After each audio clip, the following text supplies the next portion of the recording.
Hello students and welcome back to my channel excellent learning point. तो बच्चों, आज की इस वीडियो में हम क्लास 10th का वर्कशीट नंबर 43 डिस्कस करने जा रहे हैं। बच्चों, हमारी साइंस की वर्कशीट है। ठीक है, आज इसमें हम नया चैप्टर स्टार्ट करने वाले हैं, पीरियोडिकल क्लासिफिकेशन ऑफ एलिमेंट। ठीक है, तो ये बच्चों आपका चैप्टर 5 है।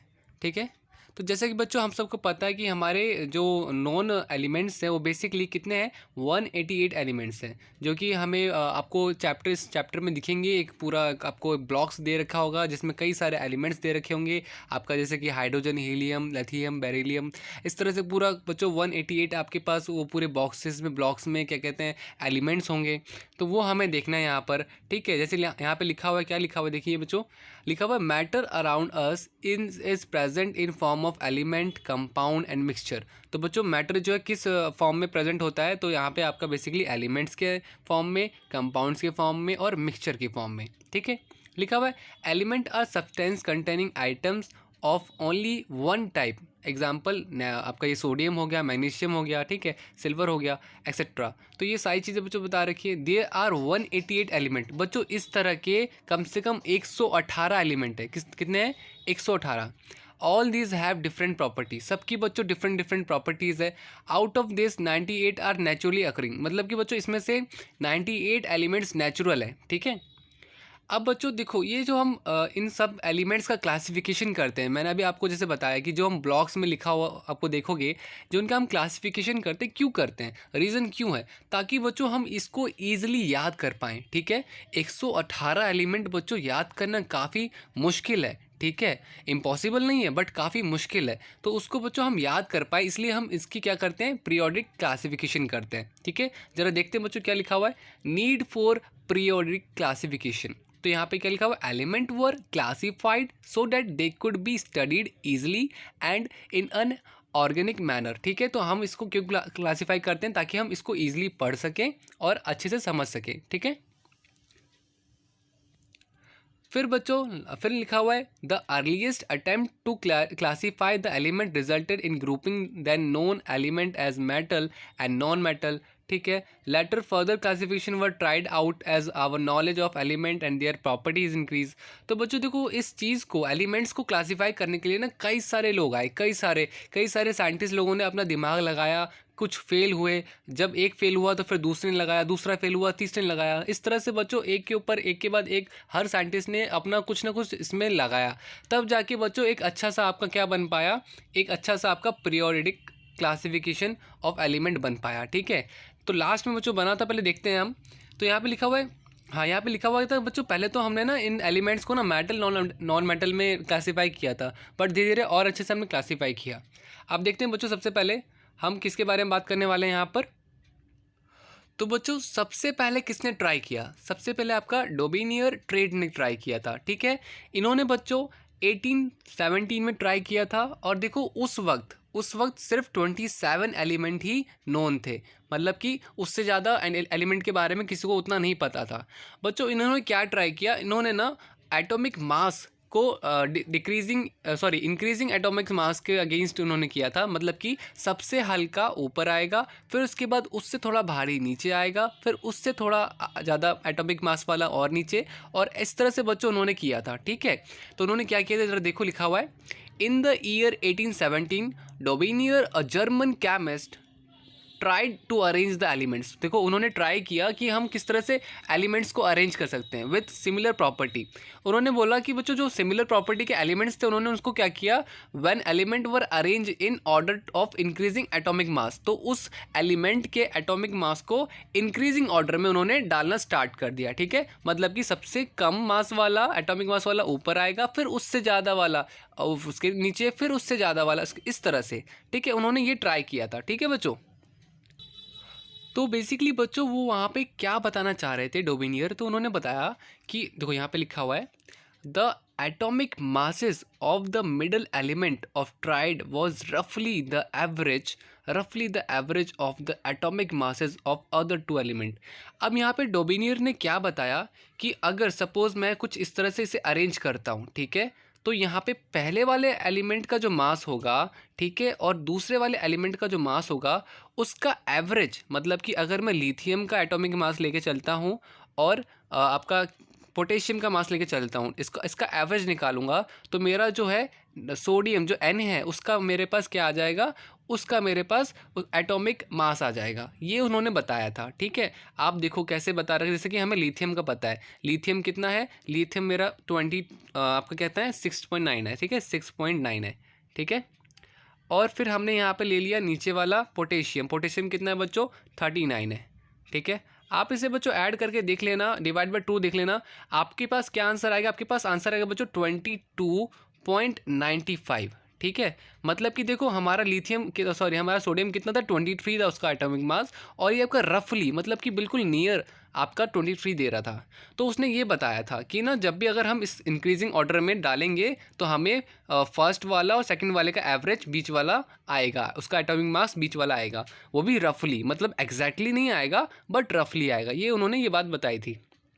ठीक है, बट बच्चों लिमिटेशन क्या आई, मतलब कमी क्या आई इनकी इस क्लासिफिकेशन में, कमी क्या आई। तो सबसे पहले जैसे कि मैंने आपको बताया कि इन्होंने बच्चों सिर्फ और सिर्फ 27 एलिमेंट ही खोज पाए। इस तरह से उन्होंने 27 एलिमेंट ही खोज पाए, जो कि एक लिमिटेशन थी, मतलब कि 1/3 टोटल का 1/3 ही वो कर पाए। ठीक है, तो यहाँ पर लिखा हुआ है Dobereiner could identify only 3 triads from the element known at that time, hence this system of classification into triad was not found to be useful. तो बच्चों यहाँ पे इनकी क्या हो गई, लिमिटेशन आ गई कि ये इतना यूजफुल नहीं हुआ, क्योंकि वो 1/3 ही क्लासीफाई कर पाए, जहाँ मतलब कि जितने थे उसका भी 1/3 वो कर पाए।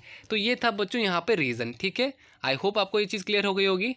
अब बच्चों आते हैं आपका न्यूलैंड्स लॉ ऑफ ऑक्टेव्स। ठीक है बच्चों, तो बच्चों यहाँ पे इन्होंने क्या चीज़ करी, उन्होंने किस तरह से क्लासिफाई किया एलिमेंट्स को। तो Newland arrange the then known element in the order of increasing atomic masses and found that the property of every 8 element is similar to the first element.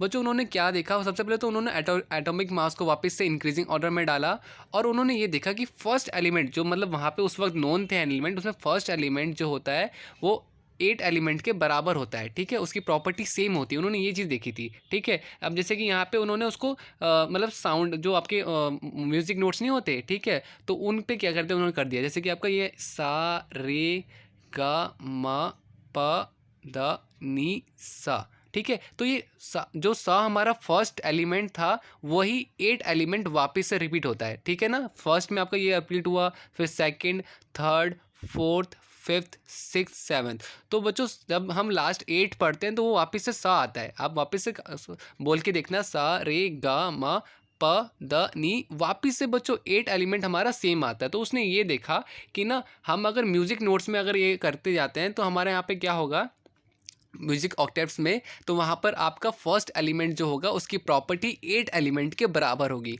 उसने ये बात बताई थी। ठीक है, वापस से बता रहा हूँ बच्चों, फर्स्ट एलिमेंट की जो प्रॉपर्टी थी 8 एलिमेंट के बराबर थी। तो उसने म्यूज़िक में देखा कि हाँ म्यूज़िक में भी ऐसा ही होता है, तो उसने उस हिसाब से याद करने की कोशिश करी। ठीक है, ये बात उसने बताई थी। अब जैसे कि यहाँ पे पूरे हमारे दे रखे हैं, ठीक है, जहाँ पे हीलियम लिथियम होता है, तो ये पूरा उस तरह से उन्होंने बताने की कोशिश करी। अब यहाँ पे क्या हुआ बच्चों, यहाँ पे आपकी लिमिटेशंस क्या आ गई, लिमिटेशन यहाँ पर बच्चों कुछ इधर से सबसे पहला कैल्शियम में आया था बच्चों। तो बच्चों ये जो एप्लीकेबल था सिर्फ कैल्शियम तक ही था, it was applicable up to calcium for lighter element only. मतलब कि जो बच्चों एलिमेंट उनका एटम मास हल्का था, मतलब लाइटर था, तो उन्हीं पे एप्लीकेबल था, बाकी पर नहीं था। सबसे पहला लिमिटेशन। फिर बच्चों second limitation, properties of new discovered element did not fit into. बच्चों जब धीरे धीरे न्यू एलिमेंट्स डिस्कवर हुए तो फिर ये जो प्रॉपर्टी इन्होंने बनाई थी वो यहाँ पर फिट नहीं बैठी। ठीक है, to fit element into his table, Newlands put even 2 elements together with one slot, and that too in the column of unlike element having very different properties। तो बच्चों यहाँ पर उसने सही करने के लिए भी कुछ एलिमेंट्स को एक साथ लिख लिया था, जैसे कि यहाँ पे आपका CONI, ठीक है, इन्होंने इसको एक साथ लिख दिया था CELA। तो यहाँ पे बच्चों वो बात बनी नहीं। ठीक है, तो यहाँ पे बच्चों आज हम यहाँ पे इन्हीं 2 चीज़ों को देख रहे हैं। और यहाँ पे हमने डोबिनियर का देखा था, उन्होंने क्या बोला, तो उन्होंने एटॉमिक मास को इंक्रीजिंग ऑर्डर में डाला था। ठीक है, और यहाँ पे हमारी गलती हो गई थी। गलती ये हुई थी कि उन्होंने सिर्फ और सिर्फ इस अपनी टेक्निक से सिर्फ 1/3 ही, जो वहाँ पे जितने एलिमेंट्स थे उसके हिसाब से 1/3 को ही कर पाए। और यहाँ पे इन्होंने बच्चों म्यूज़िक नोट्स जो होते हैं उसके अकॉर्डिंग सारे गामा करके जो था हमारा, जिसमें उन्होंने बताया कि हमारा जो फर्स्ट क्या कहते हैं एलिमेंट होता है वो उसकी प्रॉपर्टी 8 एलिमेंट के बराबर होती है। उन्होंने ये बात बताई थी। मगर ये भी बच्चों कहाँ तक लाजमी हुआ, तो ये बच्चों आपके कैल्शियम तक, ठीक है, अप टू कैल्शियम तक, जो कि आपका लाइटर एलिमेंट था। ये हो गया बच्चों आपकी पूरी की पूरी एक्सप्लेनेशन। उम्मीद करता हूँ आपको थोड़ा बहुत भी समझ में आया होगा, क्योंकि बच्चों जब भी हम नया चीज़ पढ़ते हैं तो वो हमें एक बारी में समझ में नहीं आता। अगर बच्चों कहीं पे भी आपको डाउट लगा तो प्लीज़ वीडियो को वापस से प्ले करो, ठीक है, एक बारी दो बारी प्ले करो, आपको अच्छे से समझ में आ जाएगा, ठीक है। तो बच्चों इतना ही था। फिर इसके बेसिस पे कुछ क्वेश्चन आंसर्स हैं जो कि हमें करने हैं। तो बच्चों आ जाओ, करते हैं बिना किसी टाइम वेस्ट किए। तो बच्चों आपका सबसे पहला क्वेश्चन है, what was the need for classification of element. हमें बच्चों क्लासिफिकेशन ऑफ एलिमेंट की ज़रूरत क्यों पड़ती है? तो ये जस्ट हमें अभी पढ़ा था कि first element were classify so that they could be studied easily, ताकि हम इसको अच्छे से जान सकें, अच्छे से पढ़ सकें, and in an organise manner, एक अच्छे मैनर में, ठीक है। Second, classify resulted in grouping the then known element as metal and non-metal। तो बच्चों उसको easily metal non-metal में classify कर रखा था। Second, classification help in increasing our knowledge of element and their properties increased। ठीक है बच्चों, ये हो गया आपका फर्स्ट का क्वेश्चन, ओके। तो बच्चों सेकंड क्वेश्चन क्या है? सेकंड क्वेश्चन है, write down 3 element that shown in Dobereiner triad. तो बच्चों यहाँ पर आपको ये डायग्राम बनाना है। अगर आपके पास वर्कशीट है तो वर्कशीट में से देख के बना लेना, वैसे मैंने यहाँ पे भी दे रखा है। आई नो बच्चों क्वालिटी फ़ोटो की काफ़ी अच्छी नहीं है, बट वो बेसिकली फ़ोटो ही ऐसी आई तो मैं कुछ नहीं कर सकता था, तो इसलिए उसके लिए माफ़ करना। तो ये आप अपनी वर्कशीट से कॉपी कर सकते हो, ओके। वैसे मैं बता दूँ, यहाँ पर आपको लिखना है डोबिनियर ट्रेड्स, और फिर ये LiCaCl, सोडियम मतलब NaSrBrKBa और I, ठीक है। तो वैसे भी मैंने बता दिया आपको, ओके बच्चों। आते हैं next, Newland divided element into horizontal row of 8 element, it is true और फॉल्स। बच्चों गलत है ये, उसने हॉरिजॉन्टल में नहीं वर्टिकल रोज में किया था, तो आंसर इज फॉल्स, ठीक है। तो ये आपका फॉल्स हो जाएगा। और बच्चों फिर आते हैं fourth, write down 2 drawback of Newlands law of octaves. ठीक है बच्चों, तो यहाँ पर आपकी लिमिटेशन लिखनी है आपको। तो लिमिटेशन क्या थी? तो ये 3 लिमिटेशन हमने पढ़ी थी कि it was applicable up to calcium, मतलब कि कैल्शियम तक ही एप्लीकेबल था। थर्ड मतलब second, property of new discover element did not fit into the law of octaves. मतलब कि बच्चों जब न्यू एलिमेंट डिस्कवर होते गए धीरे धीरे, तो बच्चों इसकी जो प्रॉपर्टीज ने जो बनाई थी क्लासिफिकेशन की, वो उसमें नहीं हो पाई, ठीक है, उसमें नहीं फिट हो पाई, ओके। थर्ड पॉइंट है, to fit element into his table Newland put even 2 element together. मतलब कि बच्चों उसने अपनी प्रॉपर्टी को सही करने के लिए कुछ कहीं पर तो 2 एलिमेंट एक साथ लिख दी थी, ठीक है, ताकि वो साउंड एक जैसा करे, लाइक आपका जो म्यूजिक नोट्स होते हैं, ठीक है। तो बच्चों यहाँ पर ये हो गया पूरा आपका, ओके। अब आते हैं फिफ्थ में, can you group of element be classify as Dobereiner triad. तो बच्चे आपको यहाँ पे सबका मास दे रखा है, ठीक है, आपको मास दे रखा है सबका, और आपको डोमिनियर ट्रेड की तरह करना है, जैसे कि सोडियम और सिलिकॉन, आपको क्लोरीन दे रखा है, फिर BeMgCa दे रखा है, आपको सबके एटॉमिक मास भी दे रखे हैं, ठीक है, और आपको देखना है, ठीक है। तो बच्चों फर्स्ट का आंसर तो होगा no, because all of these element do not have similar property although the atomic mass of silicon is average of atomic mass of sodium and chlorine. तो पहला तो आपका बच्चों यहाँ पे नो आएगा, ठीक है। और बच्चों सेकंड में आपको लिखा हुआ है कि सेकंड में आपका क्या था, क्या क्या दे रखा था, तो सेकंड में BeMgCa। तो बच्चे यहाँ पे यस हो जाएगा, क्योंकि अगर आप करके देखोगे, सॉल्व करके देखोगे बच्चों, आपको सॉल्व करना है, ठीक है। सॉल्व कैसे करना है? तो आपको क्या लेना है, यहाँ पर एवरेज देखना है, किसका? सोडियम Na का एटॉमिक मास प्लस क्लोरीन का एटॉमिक मास डिवाइड बाई 2। क्या ये आपका उसकी वैल्यू आती है, SI की वैल्यू आती है, वो देखना है आपको। अगर थोड़ा बहुत भी आसपास नियर बाय आता है तो आंसर यस होगा, नो होगा, तो आप ये करके देख लेना, आपका आंसर नो आएगा इसमें, ठीक है। फिर बच्चों थर्ड बी वाले में क्या है, बी वाले में आपको सेम करना है, ठीक है। तो आपको आंसर यहाँ पे रफली मतलब यहाँ पे यस आएगा, बिकॉज जब आप निकालोगे तो वहाँ पे आपको किसका यस मिलेगा? Mg का आंसर यस मिलेगा, बिकॉज वहाँ पे आपको एटॉमिक नंबर जो Mg का है, मैग्नीशियम का है, वो आपको रफली एक मतलब थोड़ा बहुत ठीक ठाक मिल जाएगा, ठीक है। तो बच्चों यही था पूरे आज की वर्कशीट में। उम्मीद करता हूँ आपको सारी चीज़ें अच्छे से समझ में आई होंगी। अगर बच्चों आपको वीडियो अच्छी लगी तो प्लीज़ वीडियो को लाइक कमेंट कीजिएगा, बिकॉज आप जो वीडियो को लाइक करते हो, कमेंट करते हो, तो मैं सारे कमेंट्स पढ़ता हूँ और मुझे बहुत अच्छा लगता है, मुझे बहुत मोटिवेशन मिलती है बच्चों। और दूसरा, अगर आप चैनल पे नए हो तो प्लीज़ चैनल को सब्सक्राइब करना, ठीक है, बेल आइकन ज़रूर प्रेस करना। इससे क्या होगा बच्चों, जब भी हम नेक्स्ट वीडियो निकालेंगे, न्यू वीडियो निकालेंगे, तो सबसे पहले आपके मोबाइल में नोटिफिकेशन आ जाएगा, आपको कहीं कोई चीज़ ढूंढने की ज़रूरत नहीं पड़ेगी, ठीक है। तो आप बिंदास रहना, सब्सक्राइब कर देना, बेल आइकन दबा देना। चलो मिलते हैं बच्चों नेक्स्ट वीडियो में, तब तक के लिए बाय बाय, टेक केयर।